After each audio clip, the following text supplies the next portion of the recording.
We're here in Lima, Peru, in Love Park, right on the Pacific Ocean. Peru gets a lot of phishing attacks or fake email attacks. In fact, at one point, it was one of the top 10 targets around the world for phishing. So here are 3 tricks we can learn from phishing in Peru this year.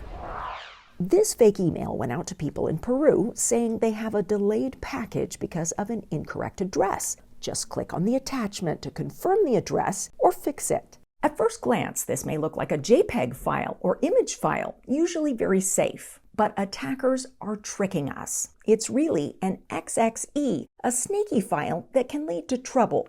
If you open it, you'll find it's hiding an EXE file, an executable, which means it can execute malicious things on your computer, stealing passwords, spying on what you type, and more. Here's what they do. They simply type the letters JPG in this case when they're naming the executable file. They're counting on us not checking the actual file extension. Save yourself a hack by checking extension names whenever possible, and if they're at all suspicious or confusing, do a search to find out what they mean. Avoid executables whenever possible to protect yourself.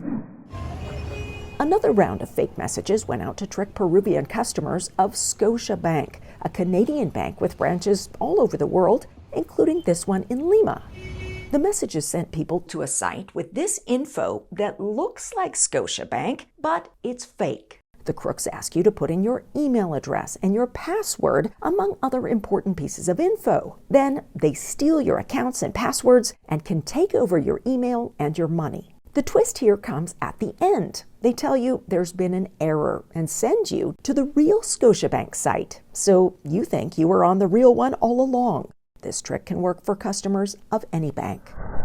How to beat this? Memorize or verify your real bank site address, then monitor your web address while you bank so you can see if thieves are at work and keep your money for yourself. And finally, this email about your taxes going out to people in Latin America saying, here's your tax bill, see the attached info. It will take you to this webpage saying you have some things you need to give them. And again, please look at the file. Click and things go south. Malware downloads onto your machine, taking over your email, sending out poisonous messages to everyone you know. It hides the thief's tracks and makes you look like the real criminal. Along the way, this malware uses a site called Tributaria, which basically means taxes in Spanish. The trick here, the address they use, is tributaria.website, not an official site like .gov, or in Latin America, gov.pe for Peru, MX for Mexico, AR for Argentina, and so on. But it's easy to skip over that small detail and fall for the trick. Beat them at their game by checking out the full address, not just a few keywords that sound like they're the real thing.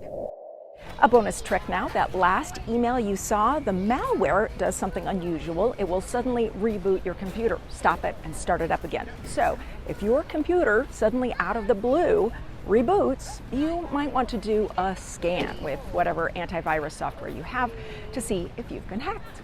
Thank you to Peru for some great ideas on how to stay safer online. In Lima, Carrie Tomlinson for Ampere News.